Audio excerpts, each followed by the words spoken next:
Bueno, buenos días para todos los que se van uniendo a la charla. Mm, Vamos a dar inicio entonces. Les voy a proyectar por acá la pantalla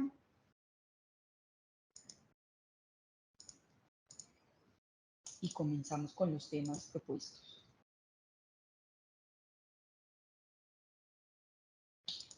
Bueno, entonces vamos a hablar hoy de varios temas tributarios de actualidad y de relevancia tanto para las personas naturales como para las personas jurídicas. Nos acompaña Raúl Alberto Menco, socio director de Aure Medellín. Él es contador, magíster en administración y especialista en gestión tributaria internacional y en finanzas de la Universidad EAFIT. Y quien lo saluda, Lady Viviana Orjuela, directora legal de Aure en Legal e Impuestos, abogada, especialista en Derecho Comercial y especialista en gestión tributaria internacional de la Universidad EAFIT. ¿Qué temas vamos a desarrollar en esta mañana entonces? Vamos a iniciar con el impuesto al patrimonio, considerando que ya se nos vienen pues los vencimientos de la declaración y primer pago de cuota el 9 de mayo. Iniciamos con estos vencimientos. Vamos entonces a hablar de este impuesto al patrimonio. ¿Quiénes son sus sujetos pasivos y tarifas en esta última reforma tributaria? Vamos a ver las reglas especiales que trajo la ley para el valor patrimonial de las acciones. Y finalmente, pues como en Auren siempre decimos, la teoría debe llevarse el ejercicio, vamos a hacer un ejercicio aplicado para el entendimiento de la liquidación y cálculo del impuesto al patrimonio. Posteriormente vamos a hablar de la tasa mínima de tributación, algo de lo que se está hablando a partir de la reforma tributaria. Vamos a entender de dónde viene esa tasa mínima de tributación y cuáles van a ser sus efectos en la depuración del impuesto sobre la renta para las personas jurídicas. Vamos a terminar con un ejercicio aplicado de la fórmula que plantea la ley. Y finalmente vamos a hablar nuevamente de registro único de beneficiarios finales para hacer unos ejercicios aplicados. Iniciemos entonces con el impuesto al patrimonio. Pues el impuesto al patrimonio tiene una historia larga y vemos por allá su creación. No vamos a dar pues como una clase de historia a profundidad, pero sí vale la pena que hagamos un breve recuento. Tenemos por allá su creación en el año 1935 y se fue hasta el año 1992. Y a partir del año 2002 se ha venido casi que ininterrumpidamente este impuesto al patrimonio, bien sea que la norma lo llame impuesto al patrimonio, impuesto a la riqueza, bien sea que grave personas jurídicas o personas naturales, ha conservado en su esencia los elementos de ese impuesto. ¿Por qué hacemos este recuento y cuál es la particularidad que trajo esta ley 2277? Pues digamos que en un acto de sensatez se quita el apellido de temporal, porque recordemos que siempre lo traían como un impuesto temporal por determinados años, y esta vez la 2277 dice, bueno, en un acto de sensatez me voy a quitar ese nombre y voy a dejar solamente impuesto al patrimonio de forma permanente, ¿cierto? Es decir, dijo de forma expresa, pues lo que ya nosotros entendíamos es que en realidad ha sido un impuesto permanente en el ordenamiento tributario colombiano. ¿Quiénes son los sujetos pasivos esta vez del impuesto al patrimonio? Pues iniciamos con las personas naturales, en las cuales haremos énfasis en esta charla, y son los contribuyentes del impuesto sobre la renta y complementarios o regímenes sustitutivos, ¿cierto? Eso significa que una persona natural, pues que hoy esté inscrita también, digamos, bajo el régimen simple de tributación, en todo caso, tendrá que tributar por el impuesto al patrimonio si figura dentro del hecho generador de este impuesto. Adicional a las personas naturales contribuyentes del impuesto de renta, pues también podrían estar aquellos que no tengan residencia en el país respecto de su patrimonio poseído directamente en Colombia, las sucesiones ilíquidas, y en lo que se refiere a las sociedades o entidades extranjeras, me grabó aquellas que no sean declarantes del impuesto sobre la renta y que tengan bienes en Colombia, pero se va a tratar de bienes diferentes, acciones, cuentas por cobrar e inversiones. Entonces, ¿quiénes son los que podrían cumplir el hecho generador del impuesto al patrimonio? ¿Cuál es ese hecho generador? Tener alguna de estas calidades y que a 1 de enero de cada año posean un patrimonio líquido equivalente o superior a 72.000 VTs, que para este año 2023 hablamos de 3.053.664.000. Entonces, observamos acá que la foto del impuesto al patrimonio nos la toman entonces el 1 de enero de cada año. En lo que se refiere a las tarifas, este año pues la norma trajo unas tarifas marginales, los primeros 72.000 VTs, es decir, los primeros 3.053 millones van a tarifa cero. Entre 3.053 y 5.174, lo que exceda esos primeros 3.053 van a tarifa del 0.5, y entre 5.174, 10.136, en lo que exceda va el 1%. Y el componente temporal que trajo la norma, entonces, como ya lo vimos en la primera slide, no va en el impuesto, sino en esta tarifa del 1,5. Se contempla esta tarifa del 1,5 temporal del 2023 a 2026. Eso significa que esperaríamos, si no hay cambios, por supuesto, que a partir del 2027 vamos solo hasta la tarifa del 1%.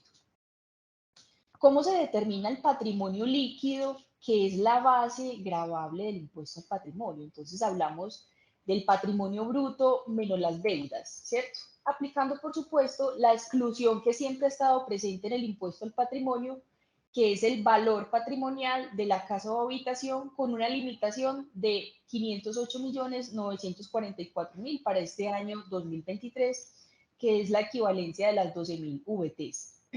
Vamos a ver ahorita en el ejercicio aplicado que nos va a explicar Raúl cómo se aplica ese valor patrimonial de la vivienda.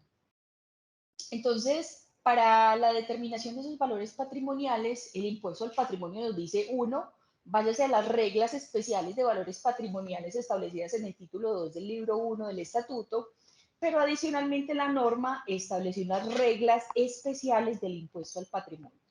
Estudiamos acá teóricamente esas reglas y posteriormente vamos a ver entonces cómo se aplican.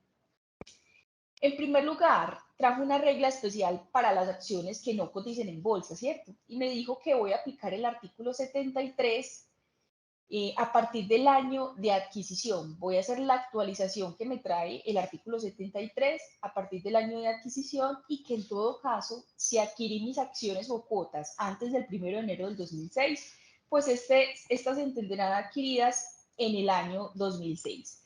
Para efectos de esta aplicación o de esta regla especial, ya el decreto 1625 actualizado mediante el decreto 1609 del 2022 me indicó el factor por el cual voy a multiplicar ese costo que tengo ahí, ese costo de adquisición para efectos de hacer la actualización para el impuesto al patrimonio.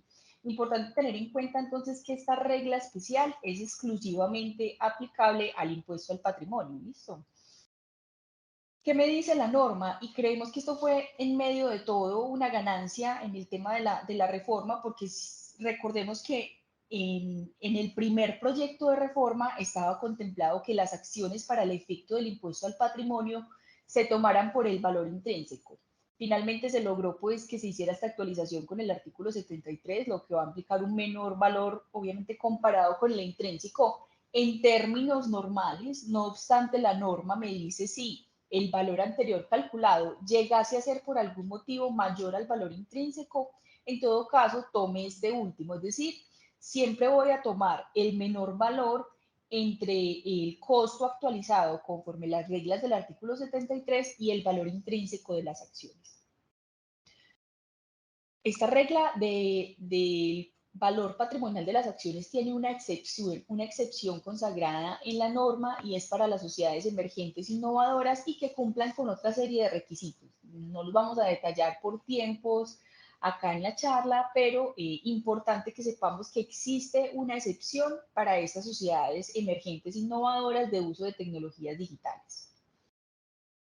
Eso es lo que se corresponde con las acciones que no cotizan en bolsa. ¿Qué pasó con las acciones que cotizan en bolsa? La regla especial me dijo, tome el promedio de cotización del año del mercado, del año fracción de año inmediatamente anterior a la causación del impuesto. Eso significa entonces que, como estoy parada en el 1 de enero del 2023, voy a mirar el promedio de cotización para este cálculo del 2023 del año 2022. Asimismo, cuando las acciones no se poseen directamente, sino a través de un vehículo de inversión, yo las tengo en una fiducia, en un fondo de inversión, la norma me dice, en todo caso, aplíqueme las reglas especiales, bien sea que usted tenga directamente las acciones o que las tenga a través de unos derechos en un vehículo de inversión. Los plazos, como lo decía al principio de la charla, pues iniciamos con impuesto al patrimonio porque es el próximo vencimiento, inicia 9 de mayo y se va hasta el 23 de mayo los plazos para la declaración y pago de la primera cuota y segunda cuota iniciaría 7 de septiembre hasta el 20 de septiembre de este año. Yo creo que dados esos primeros elementos teóricos, esos elementos teóricos del impuesto al patrimonio, le doy la palabra a Raúl, quien nos va a compartir un ejercicio aplicado de estos sujetos pasivos, tarifas y reglas especiales del impuesto al patrimonio.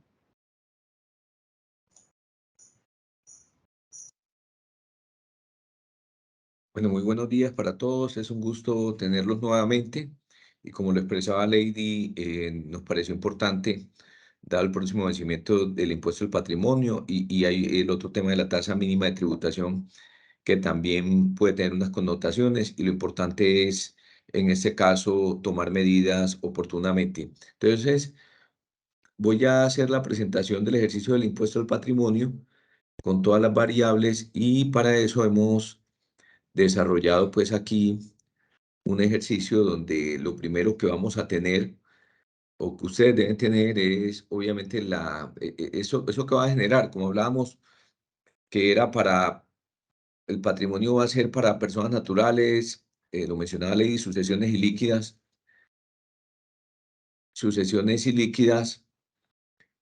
y, y sociedades extranjeras, pues podemos ver que lo primero, eso nos va a obligar a adelantar la declaración de renta para esas personas que usualmente se presentan por allá en agosto, septiembre, octubre, y hay que construir primero que todo cuál es como esta primera hoja que la denominamos información base, va a estar como la información que tiene el contribuyente en cuanto a activos, y toda la información patrimonial. Como podemos ver, pues aquí lo que tenemos son activos y cuentas por cobrar 420 millones. Eso no va a tener ningún cambio. Lo que son acciones, en este caso colocamos un ejemplo, unas acciones de Bancolombia que obviamente cotiza en bolsa. La fecha de adquisición estamos diciendo que fue en el 2013, el número de acciones, el costo de adquisición del título a esa fecha. Buscamos, ahorita les voy a presentar de dónde podemos tomar la información, de dónde podemos conseguir la información de la fecha de adquisición y también de la valoración promedio que pide la norma, y está el valor patrimonial que lo declararía en su declaración de renta, que estaría en su declaración de renta. No obstante, ahora vamos a mirar que estos valores que están resaltados van a modificarse por efectos de la fórmula o lo que contempla la ley frente al impuesto al patrimonio. Tenemos otra compañía de acciones en la compañía Alfa que fueron adquiridas en el 2001, el número de acciones, el valor de adquisición de los títulos, y al lado estamos colocando, como pueden ver allí, el valor intrínseco por acción. Usualmente en alguna vamos a colocar en ese caso que el valor intrínseco es superior, que es lo normal que pasa frente al valor pues que es de adquisición. Y en el caso, tenemos acciones de la compañía Beta. Esta no cotiza en bolsa tampoco. 2018 fue la fecha de adquisición. Y también en ese caso, el valor intrínseco es muy superior al valor de adquisición. Tenemos la casa de habitación, un valor de 850 millones de pesos. Bueno, y los demás activos no los involucramos porque la verdad, pues es que no van a tener variaciones frente a los valores que se declaran en la renta. Así las cosas, pues un pasivo de 1.500 millones para un patrimonio líquido según la declaración de renta al 1 de enero del 2023, que tocaría buscar ya las cifras al 31 de diciembre del 2022, de 6.954 millones ese patrimonio líquido. Entonces, conclusión, la primero es, debe tenerse la información base, que es la información inicial, que es la de la declaración de renta, que es al 31 de diciembre del 2022. Nuevamente les repito que esa es la información. Usualmente para las personas naturales presentan renta en agosto, septiembre, octubre. Debe ya prácticamente es previamente tener esa declaración. Posteriormente, ¿qué vamos a hacer? Vamos a mirar el caso. Vamos a mirar el caso. Aquí hay una tabla, la tratamos de hacer lo más dinámica posible donde en esa tabla vamos a valorar, está clasificada el ajuste patrimonial del valor de las acciones de acuerdo con el decreto 295, de lo que menciona la norma, donde primero están A, acciones que cotizan en bolsa. Si usted tiene más acciones, pues simplemente lo que hace es adicionarle renglones abajo y él va a permitir, pues, y copiarle lo de arriba para que le permita eh, determinar el valor ahora sí que establece el impuesto al patrimonio de las acciones. Entonces, decíamos que Bancolombia había 200.000 acciones, que esas 200.000 acciones hay que buscar un precio, lo que dice la norma es el precio promedio de cotización de la acción en el mercado del año anterior. ¿Dónde conseguimos eso? Pues allí, mira, les estamos dando un link. Esta es la página, pues darle los créditos. Esas son páginas pues, que las buscamos en internet. Y donde en este investing.com, ahí pueden haber otras páginas. Aparecen, en el caso de Bancolombia, usted le da allí, ahí está un link donde puede, no voy a ingresar, pero ahí está el link donde usted puede encontrar la página, buscar todas las acciones que cotizan en bolsa y ahí le puede, está el tema del precio máximo, el precio mínimo y está el promedio que es el que estamos tomando en este caso para la valoración de Bancolombia. Si recuerdan, aquí está, nos salió en 34.068. En la información base que presentamos, me devuelvo nuevamente. Fíjense que el precio promedio pues, de ese título en el año 2013 estaba en 27.000, casi 28.000 pesos. Es decir, va a variar y lo que va a pedir es el valor patrimonial, es el valor que tomamos de la declaración de renta, de la información base que les mostré ahora en el formato anterior. Y lo que nos va a decir es que con base en esas 200.000 acciones que tiene esa persona, o ese contribuyente, persona natural, a 34.068, que es el precio promedio, ya sabemos cómo lo determinamos, el valor patrimonial que los debe, o el valor que se debe declarar en el impuesto al patrimonio va a ser de 6.813 millones de pesos. Eso es lo primero y eso es así de simple y sencillo la información. Luego seguimos con la parte B, que son acciones que no cotizan en bolsa. Esas acciones que no cotizan en bolsa, vamos a tener que, tenemos las dos compañías, la alfa y la beta. En la alfa y la beta están primero, empecemos por la alfa, 1.000.000 de acciones, fecha de adquisición en el año 2001. El costo de adquisición es 1.000, usualmente lo dejan por ese costo o lo declaran patrimonialmente por ese costo de adquisición en la renta y fueron 1.000 millones de pesos. Pero si vamos a mirar, entonces allá sí me pide el valor intrínseco, ¿dónde lo tomé? Pues eso estaba en la información base, lo colocamos a un lado, pero el valor intrínseco, recuerde que es el valor del patrimonio contable dividido el número de acciones en circulación que tenga la empresa, ¿cierto? El número de acciones en circulación que tenga la empresa. Disculpen un segundito que tengo un problema técnico acá.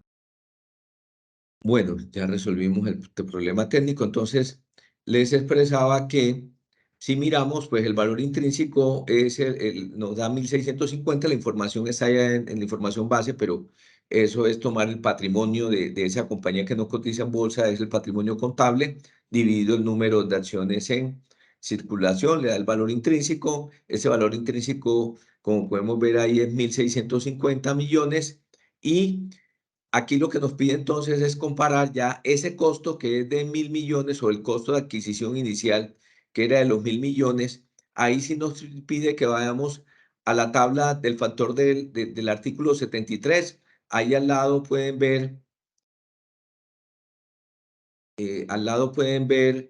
en este caso, ahí al lado está la tabla. Podemos visualizar la tabla del decreto del artículo 73. Un segundito.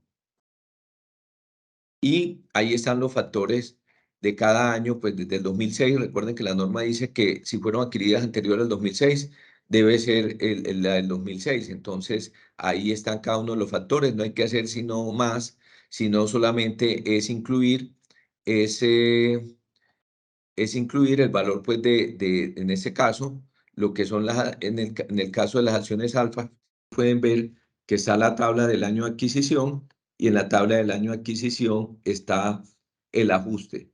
La tabla, pues, en esta tabla la formulamos de tal manera que me está dando, en el caso de la compañía alfa, me está dando que la valoración, el índice me da como fueron adquiridas en el 2001. La norma lo que dice es cualquiera que fuera adquirida antes del 2006, inicia pues el índice, se le aplicará, ese va a ser el índice base, las anteriores adquiridas al 2006. Como fue el 2001, el índice va a ser 1.91. Simplemente incorporamos en la tabla ese factor del 1, él mismo lo busca, en este caso lo recalcula, pero usted verifica pues que sea el índice adecuado y me da 1910. ¿Qué es lo que plantea la norma? Me dice, compare los dos, el valor intrínseco, que son 1.650 millones, con el valor de la tabla pues del artículo 73 y tome el menor de los dos. En eso, pues el último cambio que hizo la reforma dejó que fuera el menor de los dos, entonces el valor a declarar en el impuesto del patrimonio será de los 1.650 millones.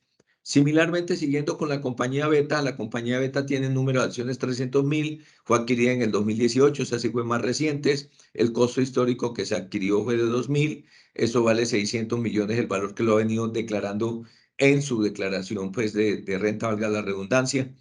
A un valor actual, el valor intrínseco me da 4.500, ya sabemos que esa está en la información base, lo suministramos, pero que se calcula nuevamente el patrimonio de la compañía el 31 de diciembre del 2022, dividido el número de acciones en circulación, quedan 1.350 el valor intrínseco y en ese caso me voy a la tabla, como fue adquirido en el 2018, busco en la tabla el año 2018 y en ese año 2018 me dice que es el 1.15 el factor, él lo trajo acá directamente, el 1.15, pero usted lo verifica que sí está acorde y me dice que vale 690 millones de pesos. En este caso, como es menor, siempre va a tomar el menor del intrínseco y el valor ajustado bajo el artículo 73, con el índice del artículo 73, entonces se procede pues a tomar el menor y ese será el valor para el impuesto al patrimonio. Si usted quiere más, calcular nuevamente o tiene más acciones, simplemente le agrega y le copia columnas abajo para que pueda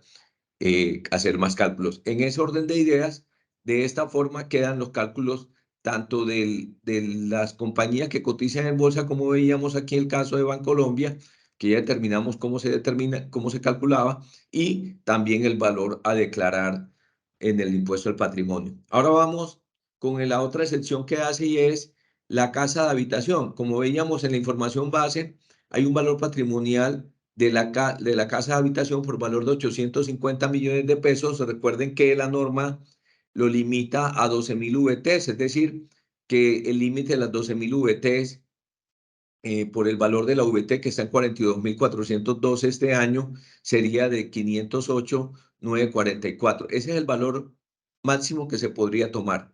Pero recuerden que él dice, bueno, pero calcúleme allá la proporción de cuánto es su patrimonio líquido, ese sí es, ese lo tomamos pues por eso les digo que la urgencia de esto es que le va a tocar anticiparse a tomar hacer la declaración, casi que hacer previamente ya tener lista la declaración de renta y en la información base está esta inicial que le mostramos que es la de la declaración de renta, está el patrimonio bruto 8.454 valorado según las reglas para la declaración de renta, no para el impuesto al patrimonio que estamos haciendo en este momento y tenemos en este caso tenemos también 1.500 obligaciones financieras y simplemente él me trae el cálculo del patrimonio líquido, que son los 6.954, me lo trae de la información base, al igual el patrimonio bruto, y me dice que son 8.454, y eso me dice saque la proporción del líquido sobre el bruto, me da el 82%, de tal manera que limita la exclusión al valor de total de la exclusión, es decir, si bien la casa de habitación la ha declarado por 850 millones, el límite son 500, casi 509 millones, pero ese límite estaría también adicionalmente limitado a la proporción del 82% que es el patrimonio líquido sobre el patrimonio bruto, de tal manera que el valor máximo que voy a poder tomar son los 418 millones que aparecen allí. Ahora bien, vámonos, ahí en la primera parte de la hoja tenemos el formulario, que es el formulario 420, ya la DIAN pues ya lo emitió ese formulario 420 y en ese formulario 420 aquí está lo que explicaba Ley en la presentación, los rangos y las bases del impuesto al patrimonio. En esencia está dado para que está amarrada la información base, usted lo diligencia con base en la información, en el caso de patrimonio bruto, ese es incluir el valor patrimonial de las acciones o cuotas de interés social, entonces ese patrimonio bruto aparece aquí, que son 1.270 millones de pesos. ¿Dónde está eso? Pues está en la información base, que es sin incluir el valor de las acciones o cuotas de interés social. Eso lo estamos tomando acá del patrimonio base. Si lo miramos, esto es tomando, en este caso, este patrimonio bruto, lo que hicimos fue restarle el valor de las acciones, ¿cierto? El valor de las acciones, allá está en el formulario 420, tal cual como lo dice ahí, sin incluir el valor patrimonial de las acciones o cuotas de interés social, me da 1.270 millones. Luego me dice, toma el valor patrimonial de las acciones o cuotas de interés social. Entonces está amarrado a la información base, que esta información es la de la declaración de renta. Entonces vamos a tener estos tres valores que aparecen aquí y nos está dando los 7.184, esos que estoy señalando allí en el formulario 420, y entonces estos son los 7.184 y me está diciendo que también incluya los pasivos. También está en la información base de los pasivos, que son los 1.500 millones que tenemos aquí, que son de la declaración, la información de la declaración de renta. Para un patrimonio líquido de 6.954 millones, que es hasta ahí.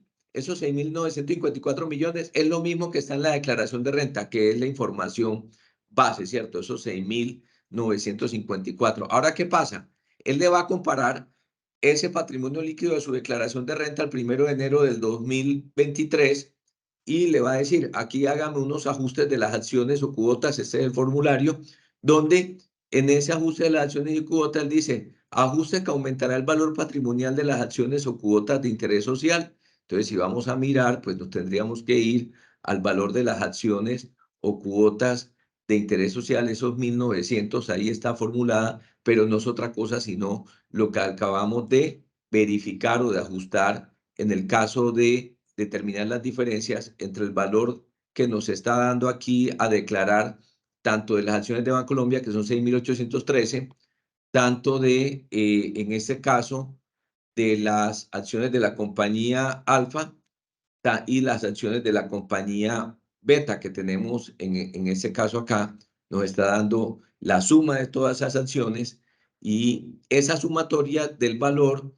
luego lo que hace es, dice, réstele el valor a como si usted las declaró, los 7.184. Entonces vuelvo otra vez y les muestro esa valoración donde está, a ver que me suma aquí, ahí lo pueden ver en la parte de abajo, me da 9.153, ahí se lo estoy señalando ahí con el cursor, donde lo pueden ver, los 9.153 millones, y él dice, pero como usted las tenía declaradas en su renta de 7.184, ahí le da la diferencia de los 1.969.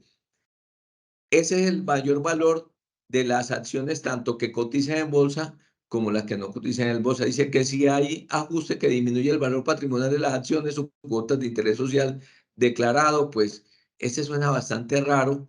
Entonces hay que tener cuidado porque ahora Lady les va a expresar pues algunas, digamos, dentro de la ley, trajo algunos temas que no hicieran movimientos que fueran a disminuir el patrimonio. Entonces, mucho cuidado si van a hacer un ajuste que disminuya eso, debería estar adecuadamente sustentable y justificado.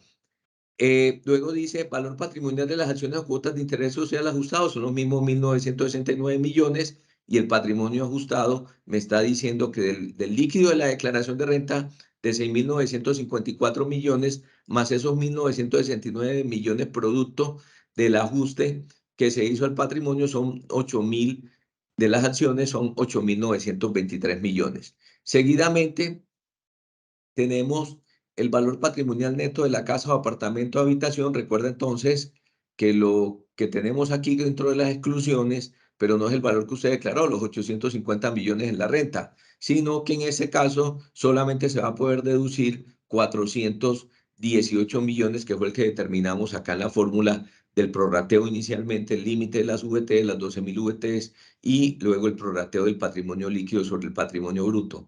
En ese orden de ideas, me va a decir que mi patrimonio base gravable para el impuesto al patrimonio son 8.504 millones frente al líquido. Pues recuerden, mire que va a ser totalmente diferente al que usted declara en la renta. Ahora, aquí está, en este formulario, pues hay un cálculo y está una macro donde dice cuánto debería ser su valor al patrimonio. Me está dando 43.900.000 pesos. Pero si usted, que debe serlo, es escéptico y es desconfiado sé que es escéptico y es desconfiado, entonces coge la tablita, aquí está al lado una tabla y usted puede construirlo. ¿Cómo se construye? Pues simplemente dice, aquí están las VTs, de acuerdo con lo que dice la norma, ese es el rango superior, calcula el rango siempre superior y entonces dice, bueno, como este señor tiene un patrimonio de 8.504 millones, en ese rango se van 3.053 que se liquidan al 0% de tarifa de acuerdo con la tarifa marginal que estableció la ley. Luego va a este rango superior y es 5.174. Ese valor no es sino la diferencia entre ¿qué? Entre los 5.174 menos los 3.053 millones de pesos aquí. Entonces me dice que en ese rango superior lo máximo que va a poder, va a grabar, pues la base patrimonial va a ser el punto 5 de esos 2.120 que me da 10.603. Y luego me voy y me dice, vea, el rango que le sigue superior va a ser 10.136. Como el patrimonio de que le está dando es 8.504, pues yo lo limito y calculo y digo, vea, yo tengo esos 10.536 menos esos 8.504 me va a dar 3.330 por diferencia, lo calcula aquí, ya este es un cálculo manual que le va a ayudar a determinar si lo que le está calculando ahí a la macro, si es lo real, eso va al 1%, de tal manera que puedo corroborar que de los 8.504 del patrimonio que estoy liquidando en la declaración, el impuesto de 43.909 que está en la macro me está dando correctamente. Entonces, como pueden ver aquí, ahí tienen las ayudas que les va a facilitar a calcular su impuesto al patrimonio y como siempre, pues, es que verifiquen. Entonces, tenemos este alterno aquí para verificar el impuesto al patrimonio. Como pueden ver, pues, ya las fechas ahí Lady las indicó, van a ser en mayo y en septiembre, la primera cuota en mayo, la segunda cuota en septiembre y ya usted procede pues a generar los recibos para realizar el pago de ese impuesto al patrimonio. Con eso pues le voy entonces a ceder la palabra a Lady para que continuemos con la charla.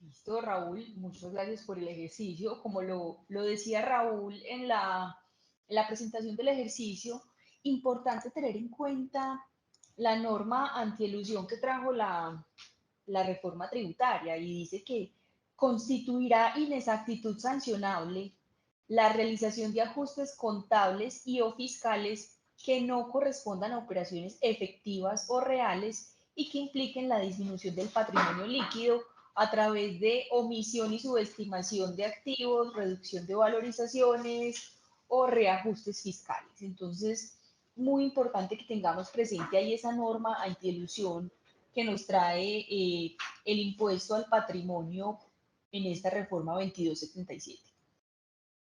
Agotado entonces este primer tema del impuesto al patrimonio, hablemos de la tasa mínima de tributación. Y para este efecto, iniciemos con un poco de contexto internacional. La OCDE, que es la Organización de Cooperación de Desarrollo Económico, en sus acciones para evitar la erosión de la base gravable y el traslado de beneficios y de cara a hacer frente a los retos que implica la economía digital, la globalización y la presencia de grupos multinacionales, ha propuesto en su plan de acción BEPS que los grupos multinacionales con ingresos superiores a 750 millones de euros no deberían tributar a una tarifa inferior del 15% en cada uno de los países donde tienen operaciones, ¿cierto? Propone entonces una tasa mínima de tributación del 15% en cada uno de los países donde estas multinacionales con estos tipos de ingresos, que son ingresos obviamente muy altos, tienen operaciones. ¿Qué pasó con Colombia? Colombia, en esa búsqueda de estar alineada con las recomendaciones de la OCDE, introduce en esta última reforma tributaria que tuvimos en diciembre, la 2277, la tasa mínima de tributación en el sistema colombiano, ¿cierto? ¿Cuál es la gran crítica? Pues no se tuvo en cuenta las limitaciones que trae la OCDE, ¿cierto? Esto se trata de grupos multinacionales con ingresos superiores a 750 millones de euros. De la forma como quedó redactada, Acá en la norma es, en principio, salvo unas excepciones que vamos a ver en la norma, todas las personas jurídicas están obligadas a calcular esta tasa de tributación depurada mínima del 15%. ¿Qué es entonces o de qué se trata la tasa de tributación depurada, cierto? Comencemos diciendo que en definitiva no es lo mismo que la tasa efectiva de tributación. Bien sabemos que la tarifa de renta para personas jurídicas está al 35, pero que cuando yo tomo mi impuesto, mi gasto por impuesto y lo divido en mi utilidad contable, en mi utilidad antes de impuesto, pues normalmente tengo una tasa efectiva mucho menor que la tarifa del 35%. Comencemos entonces aclarando que no se trata de hacer esa operación para determinar la tasa efectiva de tributación, lo que nos exige esta tasa mínima, ¿cierto? Si no se trata entonces de la tasa efectiva, ¿en qué consiste? ¿Será un nuevo modelo de depuración? ¿Será un impuesto adicional a cargo?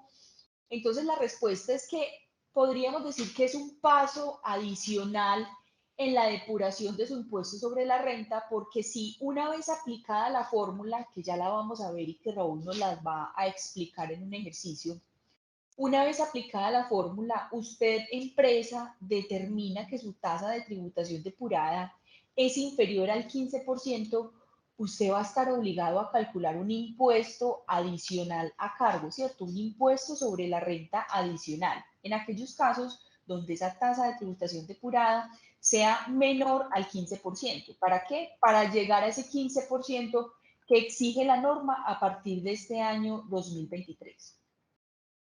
¿A quiénes les aplica entonces esta tasa mínima de tributación? Ya lo decíamos, a las sociedades nacionales y sus asimiladas, establecimientos permanentes, personas jurídicas extranjeras con residencia en el país, y esas sociedades nacionales, bien sea que se encuentren pues en territorio nacional o incluso en zona franca, ¿cierto?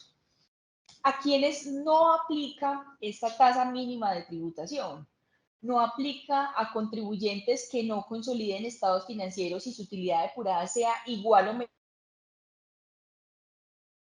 si tengan pérdidas, no aplica a aquellos que tengan pérdidas o no tengan utilidad depurada, los contribuyentes que consoliden estados financieros cuando estás en un grupo empresarial, en situación de control, cuando estamos hablando de subordinadas y matrices, y la sumatoria de la utilidad depurada sea igual o menor a cero, vamos a ver que aquellos que consolidan tienen una regla especial aplicable en esta fórmula. Tampoco aplica a los contratos de concesión y asociaciones público-privadas, a las empresas industriales y comerciales del Estado y sociedades de economía mixta, y algunos que conservan determinadas rentas especiales, tarifas especiales en el impuesto sobre la renta, servicios hoteleros, editoriales, parques temáticos. Listo. De momento, vamos a centrar entonces el ejercicio en las sociedades nacionales. ¿Qué nos plantea la fórmula? La fórmula, vamos a hablarla acá desde la teoría, pero como les digo, ya vamos a ir al ejercicio y acá los invito a que si van teniendo inquietudes o preguntas, nos las puedan ir planteando en el chat. Nosotros al final, como quien ya ha participado, saben que hacemos la lectura de las preguntas al final y damos respuesta. Entonces, ¿qué nos plantea esta fórmula antes de que nos vamos con Raúl al ejercicio? Nos dice, para usted calcular la tasa de tributación depurada, la cual no puede ser inferior al 15%, tome el impuesto depurado y divídalo sobre la utilidad depurada, ¿correcto? Acá está entonces cada uno de los elementos que componen tanto el numerador como el denominador de la fórmula. Y digamos que la gran crítica o el reto de esta tasa mínima de tributación es que para efectos de la determinación de la utilidad depurada se parte de la utilidad contable que como bien sabemos viene afectada o calculada con una serie de valores que probablemente no se han realizado fiscalmente y que vamos a ver cómo en la aplicación de esta fórmula eventualmente el contribuyente podría tener que tributar sobre valores no realizados fiscalmente. Pero no me voy a adentrar mucho en esto porque lo vamos a entender con Raúl en el ejercicio. Y entonces, si esta tasa de tributación depurada, como se los decía, al aplicar esta fórmula nos da un valor inferior al 15%, la norma nos dice calcule un impuesto adicional a cargo. ese impuesto adicional a cargo, será entonces un mayor valor del impuesto sobre la renta como lo trae establecido en la norma. Y te doy ahí entonces, Raúl, la palabra para que partamos entonces de la utilidad contable y no sé si vas a hacer ahí algunas precisiones respecto de las diferencias temporales y permanentes antes de pasar al ejercicio.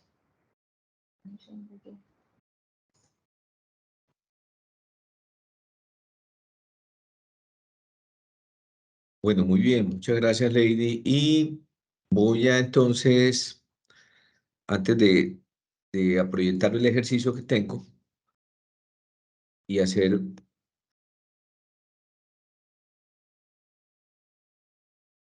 pues, quisiera pues presentar previamente a realizar el ejercicio que con esa tasa mínima de tributación cobra nuevamente importancia o nuevamente no, porque siempre la ha tenido lo que es el impuesto diferido. La norma se fundamenta en diferencias temporales, pero lamentablemente no, pues no las tomó todas. Es decir, eso aplica como la ley de embudo, lo ancho para el Estado, lo angosto para uno, en el sentido en que hay diferencias temporales que son antes de entrar a mirar el ejercicio, que son las que van a generar inconvenientes con esa tasa mínima de tributación del 15%. ¿Y qué va a pasar? Pues empresas que tengan activos a valor razonable, sean propiedades de inversión o activos biológicos, eso que es un ingreso contable, pero que no es fiscal. ¿Eso qué va a pasar? Pues que lamentablemente esos dos no lo depuren. La fórmula de la tasa mínima de tributación no los consideró. Entonces vamos a mirar más adelante que se vuelve como una doble tributación ahí sobre un ingreso que no es real. De hecho, me compartía Lady que esta norma ya la han demandado y efectivamente pues al final pues les compartirá cómo va, apenas pues entraron como la demanda sobre esta norma. También están valores razonables sobre inversiones con cambios en resultados. Aquí hay valoraciones de forward, valoraciones de instrumentos financieros a precio de mercado que generan un ingreso y que no va a ser fiscal sino cuando se realice. Entonces, no lo depuró tampoco en la tasa mínima de tributación, los ingresos por diferencia en cambios o coberturas no realizadas que genera un ingreso contable, no lo depuró. Entonces, todo esto, recuperaciones de deterioros de carteras, ahí están hablando como los conceptos que son diferencias que bajo NIF son diferencias temporales, pero que bajo la tasa mínima de tributación podría generar un tema de mayor tributación. Y hay unas diferencias permanentes que la norma sí dice, las que dice allá el estatuto tributario, pues en este caso deducción al primer empleo, deducción por pagos a viudas y pueden haber otras, pero se genera un menor gasto corriente en algunos casos.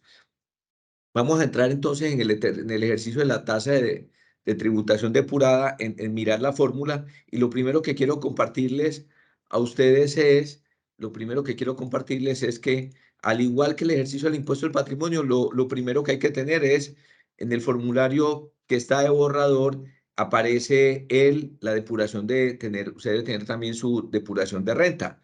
¿Cuál es el formulario de la declaración de renta? Lo primero que va es determinar cuánto es su renta y aquí simplemente muy rápidamente pues estoy partiendo de una utilidad contable antes de ajustes. Hay unos ajustes para mostrar pues que hay inversiones a valor razonables, en este caso de propiedades de inversión, que hay un ingreso por diferencia en cambio que no ha sido realizada, que si bien es ingreso contable, por eso me sube a 11.600, vamos a mirar entonces que fiscalmente entra a depurar. El método de participación patrimonial no es fiscal, entonces le resto esos 600.000, lo mismo que para efectos de la declaración de renta, las propiedades de inversión a valor razonable se restan los 800.000, lo mismo que el ingreso por diferencia en cambio. Esta es la depuración de la renta normal que ustedes conocen. Entonces el 4 por mil solamente es deducible el 50%, entonces el aumento a la renta esos 200.000, multas y sanciones no son deducibles, entonces 150.000. Hay unos ingresos que le resto por indemnización de daño emergente por seguro 200.000, entonces entra también a restar a la renta, rentas pasivas que son por empresas controladas del exterior.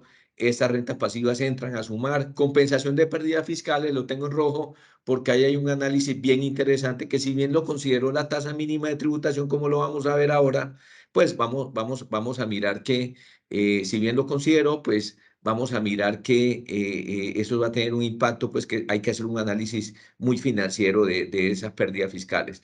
Yo bajé la renta líquida a 6.550 millones. Hay unas rentas exentas por aplicación de tratados de doble imposición, como la Comunidad Andina de Naciones, que solamente se vuelven rentas exentas, para una renta líquida agravable de 5.830.000, a la tarifa del 35% me da 2.040.000, y luego un ingreso de ganancia ocasional de 904, le asocio los costos relacionados con esa ganancia ocasional 320, me da 584, el 15% de eso lo calculé aquí por separado, me da 87.600 el impuesto, para un impuesto total de 2.128 millones. Ese es el otro impacto grueso que tiene lo que afecta a la tasa mínima de tributación, que yo puedo tener descuentos tributarios, y esos descuentos tributarios pueden ser IVA en bienes de capital, descuentos por investigación, tecnología, el tema de donaciones a ESAL.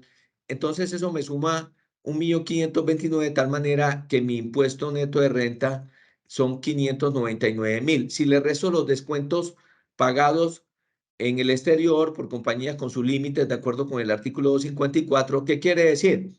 Que yo pago de impuesto al final, mi impuesto neto de renta van a ser 449.000. ¿Qué estamos haciendo en ese ejercicio? Obviamente nos interesa un ejercicio donde se baja la tasa efectiva de impuesto, pero quiero precisar que esta tasa que estoy calculando aquí, el 387, es la tasa efectiva de impuesto que la calcularíamos con base en las NIF, que no es otra cosa sino el impuesto dividido la utilidad antes de impuesto que tengo allá para efectos contables, que es muy diferente a la tasa mínima de tributación que vamos a calcular ahora del 387.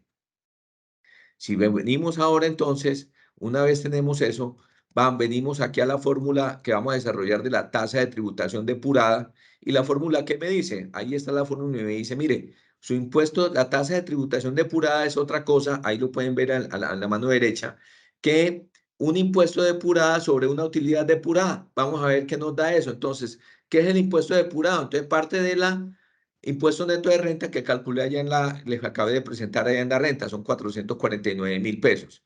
De eso, entonces me dice, los descuentos tributarios para evitar la doble imposición por pago del impuesto al exterior. Entonces me dice, sume eso, ahí está en la fórmula, ahí lo pueden visualizar. Y me dice, sume esos descuentos tributarios, me dio 150.000, lo tomé de allá de la declaración de renta. Y luego me dice el efecto del impuesto de la renta pasiva, que es el 35% de los 500.000 que veíamos allá, réstele eso, entonces eso me da hasta ahora que su impuesto depurado es de 424.000. Eso está tal cual la fórmula. Si usted no tiene esos dos, pues simplemente parte de su impuesto neto de renta, y si no tiene esos dos, no tiene que ir a buscarle esos conceptos. Ahora, ¿qué me dice? Váyase a su utilidad depurada, que es una fórmula un poquito más compleja, pero aquí es donde yo les digo, pues parte de la utilidad contable antes de impuestos, que son los 11.600 que teníamos allá en la provisión, en la declaración de renta. Luego me dice, no en la provisión, en la declaración, porque vamos a mirar que primero se calcula la renta ordinaria y luego viene el impuesto adicional, que es lo que vamos a determinar acá. Y luego me dice, pues las diferencias permanentes debe sumarlas, que es el 4 por mil en este caso, el 50% del 4 por mil, los 200.000, y las multas, sanciones y litigios me van a sumar a eso porque son diferencias permanentes que suman a la renta. Luego los ingresos no constitutivos de renta ni ganancia ocasional, una indemnización por daño emergente que teníamos allá, que vale 200.000. Otro ejemplo de esto pueden ser dividendos que ya fueron grabados en la sociedad. Aquí me resta el valor del método de participación patrimonial. Ese sí me lo consideró. El valor del método de participación patrimonial es contable, es un ingreso contable, pero no es fiscal, entonces lo depuró. ¿Qué más me resta aquí? Me dice, reste el valor neto de los ingresos por ganancia ocasional, que ya lo veíamos, que era el neto, eran los 584.000. También dice, exclúyalo de la fórmula de esa utilidad depurada, menos las rentas exentas por aplicación de convenios de doble imposición, en este caso los 720 que les decíamos que se pagaron de impuestos de la CAC. Y también incluyó y dijo, usted compensó 4 millones de pérdidas fiscales, entonces tenga esos 4 millones de pérdidas fiscales, también lo puede compensar. Lo que le quería decir entonces, frente a lo que les mencionaba de las diferencias NIF, es que él consideró algunas diferencias, pero se olvidó de esta, ¿cierto? No consideró esa depuración de la de la utilidad contable para la tasa mínima de tributación, no consideró, no excluyó valores razonables de propiedades de inversión, por activos biológicos, por inversiones, por diferencia en cambio no realizada. Entonces, ese es el peligro. Ahorita que termine el ejercicio hablamos de unas conclusiones de esto, y entonces llega una utilidad depurada de 5.846.000 denominador, y ya había calculado el numerador, que son los 424. Entonces, la fórmula aquí en el ejercicio me dice que su tasa de tributación depurada le da el 7.3 y que mínimo debe ser el 15%. Si miramos eso, pues entonces me dice, como les ando por debajo del 15%, entonces aplique esta otra fórmula. Tome su utilidad depurada para calcular ese IA, es el impuesto adicional que debería pagar y que es el renglón así tal cual está en la declaración de renta. Tome, o la propuesta de la declaración de renta para el 2023 es tome su impuesto adicional, va a ser su utilidad depurada, que fueron los 5.846.000 que acabamos de calcular. Por el 15% es muy sencillo, le da los 876.900 que usted mínimo me debió haber pagado de impuestos. Réstele el impuesto o réstele el impuesto depurado que tiene ahí arriba, el que usted me pagó y que presentó en su declaración de renta, ese que calculamos aquí arriba, que no es el de la declaración de renta, sino el que determine aquí con la fórmula, y eso le va a dar que usted me debería pagar entonces el impuesto adicional 452.800. Ahí está todo formulado. Nosotros les hacemos llegar todas esas tablas para que ustedes lo tengan, que les puedan utilizar. Entonces, hasta ahí es lo que dice, págueme esos 452.800 adicional. Ahora bien, el otro ejercicio es el mismo ejercicio. Estoy partiendo de la utilidad antes de impuestos 11.600 y luego llego a la utilidad neta para que ustedes vean que es el mismo ejercicio donde estoy llegando a los 449, que es el 387 de tasa efectiva de impuestos NIF. Pero voy a jugar con algo. Alguien podría decir, vea, sabe que usted tiene por acá unas pérdidas fiscales de 4 millones, entonces, que está compensando, ¿por qué no hacemos lo siguiente? Pues, como aquí aparecen esas pérdidas también fiscales, que son esos 4 millones, ¿por qué no jugamos con esas pérdidas para no tener que pagar más impuestos?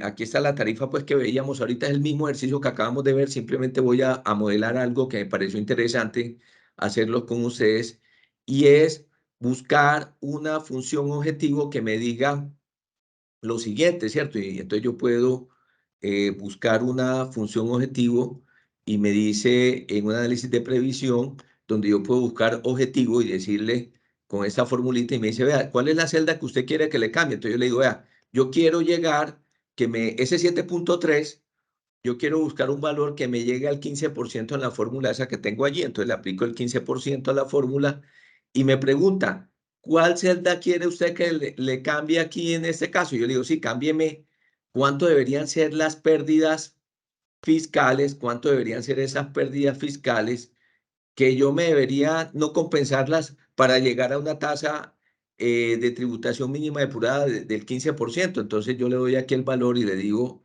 aceptar, le doy a aceptar y él me dice que con 1.765.000, 1.765.000 de compensación, me dice no compense los 4 millones, con ese 1.765.000, como eso está amarrado y me lo traigo acá a la fórmula, como pueden ver, bueno, él tiene ahí un tema ahí de diferencial, pero bueno, ya eso es problema de la fórmula donde él no llega exactamente al valor. Me está diciendo, usted está llegando ahí al 15% y por lo tanto ahí me da, pues si uno lo aproxima aquí en este caso, como lo estamos viendo allí, si lo aproximamos en porcentaje me da el 15% y me está diciendo que con ese 15% usted compensando 1.765.000 de pérdidas, tendría, pues le da un impuesto a cargo ahí de 5.816, es aproximado, pero bueno, ya usted juega ahí para que le dé, pero es una fórmula de buscar y de llegar, a través de llegar a la tasa del 15% con pérdidas, compensación de pérdidas fiscales. Ahora bien, quiero mostrarles aquí un análisis interesante de esto, y es, en ese escenario 1 tengo los 4 millones de pérdidas compensadas, en este escenario 2 tengo, en este caso, el 1.765.000 que me dio allá, ¿cierto?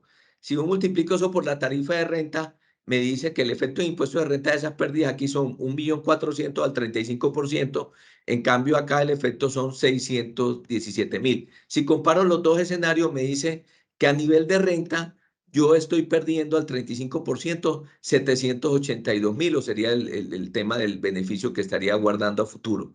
Pero cuando veo acá el impuesto adicional a cargo, y me dice que ya ese fue lo que me dio el impuesto adicional a cargo en el escenario 1 cuando tenía los 4 millones, que tenía que pagar adicional 452.000. Y en ese escenario 2 que no nos cerró exactamente, pero que la tendencia es cero, en 5.800, me dice que eso me cuesta, el haber utilizado unas menores pérdidas, me vale 446.000 aquí por haber utilizado una menor pérdida para llegar al 15% del impuesto adicional a cargo. Si yo comparo los dos, la pérdida de beneficio tributario, es decir, que no es negocio tratar de llevar a pagar el impuesto siempre y cuando usted no tenga ya las pérdidas en el último año que se le van a perder, porque si yo tengo las pérdidas en el último año que ya se me van a perder, pues sí, las utilizo más bien y ya no pago nada adicional, pero si las pérdidas todavía tiene 10, 8 años para compensarlas, lo que le quiero mostrar aquí es que no es negocio porque es mejor pagar el impuesto adicional a cargo y compensar y el impuesto adicional a cargo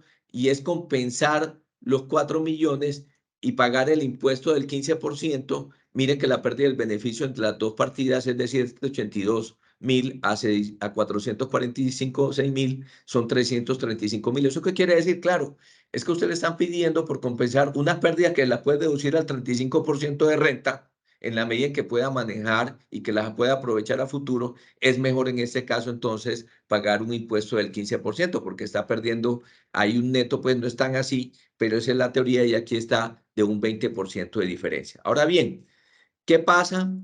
Voy a pasar a otro que lo menciona y es cuando hay consolidación. Entonces, cuando hay consolidación es muy sencillo, pues me dice, mira, ¿cuánto fue tu utilidad contable depurada de cada una de la matriz y dos filiales? Entonces me dice que fueron 2.300. ¿Cuánto es la tasa mínima que me deben pagar? Ahí hay una fórmula que es mejor explicarla aquí cómo está. La tasa mínima que me deben pagar son 150, 120, 75, le da 345. ¿Cuánto les dio el impuesto depurado a cada una de ellas? 120, es decir, que a esta le faltaron 30, aquí 90, a esta le faltaron 30, este 100, este sí estuvo por encima, no hay problema.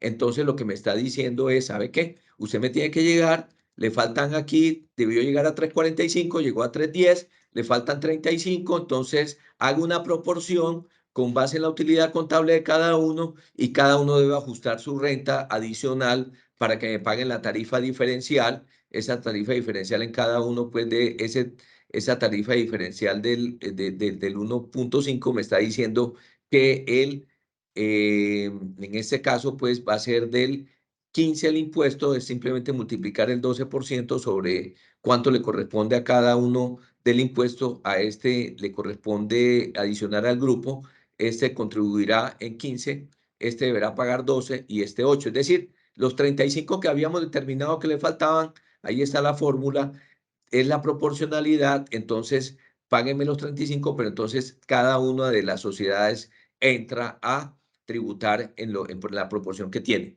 Finalmente, les quiero mostrar un ejercicio con valor razonable, que es el mismo de valores razonables que pasan. Muy sencillo. Tengo un ingreso contable por un valor razonable o por un ajuste por diferencia en cambio que me generó un ingreso, lo que mostrábamos ahora, que lamentablemente no los consideró la tasa mínima de tributación depurada. Entonces tengo en un primer año 1.000. Esto es un ingreso contable. No pago impuestos porque no está grabado, sino cuando se realice ese ingreso contable. Por lo tanto, fiscalmente no pago impuestos, pero a nivel de tasa mínima de tributación me dice, sí, está bien, pero me tienes que pagar en este primer año 15%, 150, y en ese segundo año estos 800, otro 15%, 120. ¿Qué va a pasar aquí? Como estamos viendo, pues lamentablemente en el tercer año que yo venda esa propiedad de inversión o realice ese ingreso de valor razonable, voy a tener que pagar 630 de impuestos. ¿Qué pasó? Que lamentablemente la norma no me trajo, o me preguntaban en esos días en un conversatorio con un grupo de Argentina sobre este tema que consultaban, y me decían, ¿esto se podrá, tiene un escudo fiscal que lo pueda compensar a futuro? La respuesta es, no lo tiene, lamentablemente no lo tiene. Y entonces, ¿qué pasa? Que pagó un impuesto en el primer año que tributariamente no era, pero con esa tasa mínima de tributación sí paga impuesto, en el segundo año también, y cuando liquide el activo no hay forma de compensar, o la norma no dijo que podía compensar estos 270 aquí en el año 3 cuando vendí el activo. ¿Qué pasa? Termino tributando, es una doble tributación y termino tributando el 50%. Yo creo que estos son como los análisis que quería compartirles. Ahora, si quieren, al final pueden, si hay preguntas o inquietudes, eso nos invita a que debemos reflexionar sobre las políticas contables y revisar el manual de políticas contables las empresas que tengan este tipo de problema con tasa mínima de tributación. Los dejo nuevamente en compañía con Lady y enseguida continuamos.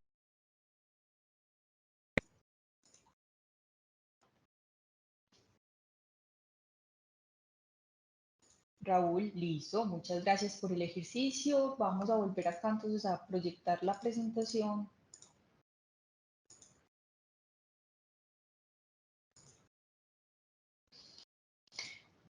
Bueno, entonces una vez agotado el tema de impuesto al patrimonio y tasa mínima de tributación, vamos a pasar con nuestro tema final de la charla. Vamos a dedicar unos 5 o 7 minuticos al registro único de beneficiarios finales y al final, como les dije, pueden preguntarnos o hacernos plantearnos sus inquietudes en el chat y las vamos a responder en los últimos 5 minutos de la charla. Registro único de beneficiarios finales, para los que nos habían acompañado en nuestra charla anterior, también lo habíamos explicado, pero consideramos importante volverlo a traer a la aclaración porque se va acercando esa fecha de vencimiento, el 31 de julio, y creo que todavía hay un camino por entender este registro único de beneficiarios finales. Entonces, hagámonos un breve repaso. El registro único de beneficiarios finales es una obligación de carácter informativo, ¿cierto? A pesar de que el artículo 631-6 dice que es parte integral del RUT, no significa ello que va a ser una información de carácter público y accesible a cualquier persona, no. Significa que pues va a tenerla en principio solo la DIAN, Contraloría, Superintendencias. Este reporte de registro único de beneficiarios finales no solo tiene unas finalidades tributarias o fiscales, sino además extrafiscales de lucha contra el contrabando y la financiación del terrorismo. ¿En qué consiste esa obligación del registro único de beneficiarios finales?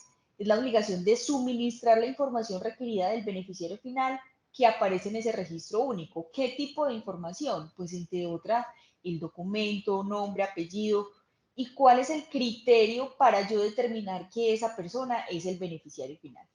El plazo, recordemos que en términos generales ese es hasta el 31 de julio del 2023. Ese es el primer plazo, porque es importante tener en presente lo que les pongo acá en rojo, y es que esto es una obligación permanente. Permanente significa que si yo hice mi registro ahorita el 31 de julio del 2023, pero he tenido cambios en esos beneficiarios finales o en esa composición accionaria de mi sociedad, debo estar haciendo actualizaciones permanentes el primer día hábil de los meses de enero, abril, julio y octubre de cada año. ¿Quién considera la norma entonces que es un beneficiario final? Ya lo habíamos resaltado, y lo que busca la norma es llegar siempre a las personas naturales que ejerzan el control efectivo final, directa o indirectamente, ¿cierto? Cuando hablamos de personas naturales, eso significa que si yo tengo una sociedad y a su vez esa sociedad tiene una accionista persona jurídica, tengo que ir subiendo en la escala o en las estructuras jurídicas para llegar finalmente a lo que le interesa a esta norma. Lo resaltamos: personas naturales. ¿Quiénes están obligados a hacer el reporte de beneficiarios finales? Las personas jurídicas y las estructuras sin personería jurídica. Y las personas jurídicas, lo habíamos también mencionado en nuestra charla pasada, miramos porcentajes. ¿Quién es beneficiario final de una persona jurídica? Aquella persona natural que, actuando individual o conjuntamente, sea titular directa o indirectamente del más del 5%. Entonces miremos que ese 5% puede darse o bien en el capital, o bien en los derechos de voto, o bien en los activos, o bien en los rendimientos, ¿cierto? En cualquiera de esos criterios que se dé, la persona se va a considerar beneficiario final. Podríamos tener, por ejemplo, es el caso de muchas sociedades de familia donde el padre tiene con una acción casi que el control político o el 99% de los votos, pero los hijos tienen la mayor participación en el capital. Entonces, la norma me dice, ese padre que tiene solo una acción, pero con esa acción tiene la mayoría de votos, también va a ser un beneficiario final, porque tiene más del 5% de los derechos de voto en la sociedad. Entonces es importante medir ese porcentaje del 5% en todos los supuestos que nos plantea la norma. Pero la norma nos dice, analice el control no solamente directo o individual, sino también conjunto. ¿Qué significa conjunto? Que yo no puedo hacer un análisis plano de este control, sino que tengo que evaluar los lazos de consanguinidad y afinidad que puedan existir en las sociedades. ¿Por qué lo tengo que evaluar? Porque la norma me dijo que en aquellos casos donde se dé ese control conjunto y sumados estos lazos de consanguinidad lleguen a un porcentaje superior al 5%, esas personas van a ser beneficiarios finales. Lo vamos a ver enseguida con unos ejemplos que les voy a plantear. Eso en lo que se corresponde a las personas jurídicas. Entonces, la palabra clave en personas jurídicas va a ser porcentaje. ¿Qué pasa en estructuras sin personería jurídica? En las estructuras sin personería jurídica, vemos que nuestra palabra clave ya no es porcentaje, sino roles. ¿Quiénes serán los beneficiarios finales? Entonces, aquellos que tengan la calidad, pues según la estructura de la personería jurídica, fiduciante, fideicomitente, constituyente. Listo, entonces miremos acá, recapitulemos. Personas jurídicas, ¿quiénes son personas jurídicas? No lo limita a las sociedades, ¿cierto? Acá podemos estar o en el marco de sociedades, entidades sin ánimo de lucro, podríamos hablar de PHs, ¿cierto? Todo lo que quepa en personas jurídicas, no limitado a sociedades. Recordemos entonces que la norma lo que busca es llegar a la persona natural. Excepcionalmente, y la norma es muy enfática en esta palabra excepcionalmente, cuando no se logra determinar, después de haber hecho toda una debida diligencia, quiénes son las personas naturales detrás de la persona jurídica, excepcionalmente podremos reportar como beneficiario final al representante legal. Entonces veíamos unos ejemplos acá, digamos que en el ejemplo 1, que sería el más sencillo, tengo una persona jurídica y los 5 accionistas de esa persona jurídica son personas naturales, cada una con el 20%. No hay duda que conforme las reglas que ya vimos, todos serán calificados como beneficiarios finales. Pero ¿qué pasa si en esa persona jurídica, dentro de los accionistas, tengo un papá que tiene el 2% y cada uno de los hijos el 2%? Individualmente ninguno supera el 5%, pero como la norma me dice, haga el ajuste, perdón, el cálculo de forma conjunta hasta el segundo grado de consanguinidad y papá e hijo se encuentran hasta ese segundo grado de consanguinidad, entonces yo en este caso tengo que sumarlos todos y como sumados me dan más del 5%, cada uno de ellos en este ejemplo particular estará calificado como beneficiario final. Eso es lo que se refiere al control conjunto. ¿Qué pasa con el control indirecto? Yo tengo acá entonces mi persona jurídica a la que le estoy analizando los beneficiarios finales. Tengo 2 accionistas personas naturales, cada uno con el 20%. No hay duda respecto de estos que son calificados como beneficiarios finales, pero a su vez esta persona jurídica es accionista de esta en un 60%, ¿cierto? ¿Qué tengo que hacer yo? Preguntarme quiénes son los accionistas de esta persona jurídica. Entonces voy y miro allá al libro de registro de accionistas y me doy cuenta que son personas naturales, cada una con el 25%. Eso significa que indirectamente, porque estamos en el supuesto de control indirecto, cada una de estas personas naturales tiene el 15% en esta persona jurídica y por lo tanto las voy a reportar como beneficiarios finales. En el mismo supuesto, donde se puede mezclar el control conjunto e indirecto, puede darse que estas personas naturales individualmente no superen el 5%, pero resulta que existe un vínculo de consanguinidad o de afinidad, digamos que son cónyuges, y sumados sí superan más del 5%. También quedarán entonces calificados como beneficiarios finales para esta persona jurídica. El mensaje con el que quisiera que nos quedáramos después de la presentación de estos ejemplos es que siempre cuando estemos analizando beneficiarios finales no podemos mirar a las personas aisladamente, tenemos que preguntarnos si existen lazos o vínculos de consanguinidad hasta el segundo grado o afinidad entre los accionistas, ¿cierto? Vínculos de consanguinidad hasta el segundo grado, estamos hablando de padres, hermanos, abuelos.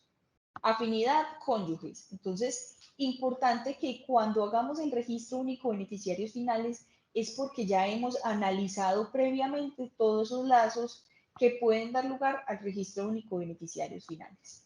Las estructuras sin personería jurídica, como lo decíamos, la clave acá es mirar el rol. Puede que en un fideicomiso uno de los fideicomitentes haya hecho apenas un aporte del 1%. Es poco relevante en este caso el porcentaje que tiene, porque por el hecho de ser fideicomitente, la norma me dice, es un beneficiario final. Listo. Ahí quedan pues los ejemplos y nuevamente, pues he visto en mi experiencia que de pronto las empresas a veces de forma cómoda dicen, no, yo voy a reportar el representante legal como beneficiario final y resalto que la norma lo trae como una excepción después de haber hecho toda la debida diligencia para encontrar quiénes son las personas naturales beneficiarias finales. Yo creo que con esto vamos agotando los temas, agotamos los temas. No sé si hayan preguntas en el chat. Listo, me indican por acá que no hay preguntas en el chat. Bueno, internamente pues aquí al WhatsApp mío me consultan o me hacen dos inquietudes y es cómo manejar el tema de la tasa mínima de tributación. Bueno, recuerde que esto yo creo que vale la pena que ustedes desde ya hagan un ejercicio donde Juan les dio su tabla mínima de tributos o cómo sería su tasa mínima de tributación con la declaración de renta que acabaron de presentar o están presentando por estos días del 2022, a ver qué impactos puedan tener. Eso es uno, pues sí, una recomendación que les damos, porque ya el otro año, cuando vayan a presentar la declaración de renta, no hay nada que hacer. Si va a planear algo, es hacerlo desde ya. Lo segundo es, la otra que me dicen es que si puedo manejar el tema de las políticas NIF. Sí, yo creo que es un tema que eso influye mucho con valores razonables y frente a eso me explico. Recuerden que para propiedades de inversión hay valor razonable y también permite moverlo el costo bajo una premisa que no sea un costo excesivo y todos esos temas, ¿cierto? Entonces, em, para que lo tengan presente, porque otra política, instrumentos financieros y hay que revisar mucho también da la opción de la plena, no pymes, de manejar instrumentos financieros con variaciones a patrimonio, pero hay que revisar si cumplen los requisitos. Entonces, creería que es una oportunidad para revisar el tema de políticas contables. ¿Me confirman, por favor, si hay alguna pregunta? Bueno, por acá me están preguntando si los participantes de un consorcio están obligados a reportar beneficiarios finales. La respuesta es sí. El consorcio hace parte de las estructuras sin personería jurídica y deben reportar beneficiarios finales. Me preguntan, Raúl, respecto de la tasa mínima de tributación, si se podría utilizar el total de la pérdida acumulada en un solo año si la utilidad me lo permite. Claro, se podría utilizar la pérdida, pero vuelvo en el caso que presentaba hay que hacer como un análisis tributario financiero. ¿A qué me refiero? Si usted ya el último año que le da la posibilidad de utilizar la pérdida porque ya se les van a vencer, pues ahí obviamente utilizo toda esa pérdida y no hay más, ahí no hay más análisis que hacer, se puede utilizar toda. Pero si usted todavía tiene esas pérdidas, las puede compensar en 8, 9, 5, 10 años y usted tiene expectativa de que va a generar utilidades futuros, pues vale mejor la pena pagar un 15% porque esas pérdidas, el beneficio que tienen es un 35% en la renta. Entonces, compare pues que no están así, pero tiene un símil y es, compare un 35% de beneficio tributario frente a un impuesto que va a pagar del 15%, está perdiendo un 20%. Entonces, es un análisis que se debe realizar muy juiciosamente en materia no solamente tributaria, sino financiera.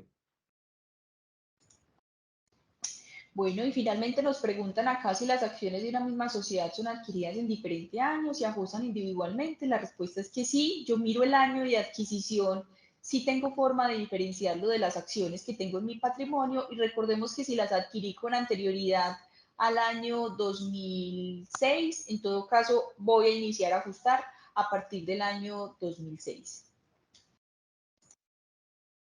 Bueno, si no hay más inquietudes, pues yo les quiero agradecer la participación. Como siempre, nuestro interés es que en esos temas que se vienen y obligaciones que debemos cumplir, estar apoyando a los clientes y si hay alguna duda, alguna inquietud, pues la pueden consultar y con mucho gusto les estaremos dando respuesta. Muchas gracias y les deseo a todos un feliz día. Muchas gracias para todos los participantes.